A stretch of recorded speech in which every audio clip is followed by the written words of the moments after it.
This is the diminishing clearance obstacle. The goal is to drive your bus between the two rows of barrels, going at least 20 miles per hour without touching them.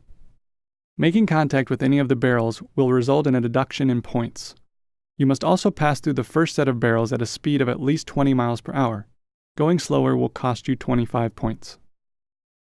Each pair of barrels diminishes in clearance. The A barrels are 10 feet apart. The B's are 9 feet 8 inches. The C's are 9 feet 4 inches, and the D's and E's are both 9 feet apart. Making contact with an A barrel will cost you 20 points. B's are worth 16, C's are worth 8, D's are worth 4, and E barrels are worth 2 points each. This obstacle is pretty straightforward. Make sure you're lined up as straight as possible as you approach, and don't be afraid to put your foot down on the accelerator to get up to 20 miles per hour. You only have to be at or above 20 miles per hour when your front bumper gets to the first set of barrels, so if you want, you can start to slow down once you're in between them. Some drivers find it helpful to focus on just one row of barrels and trying to get as close to them as possible.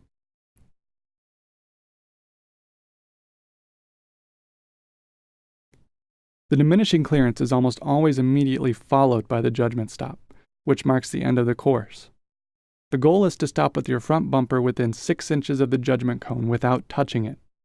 Making contact with the judgment cone will cost you the entire 50 points for the obstacle.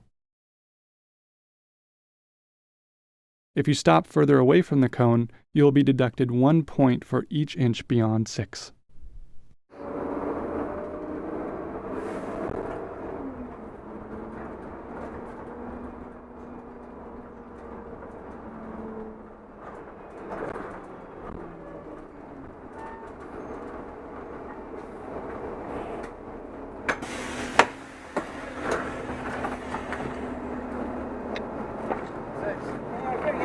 Yardstick.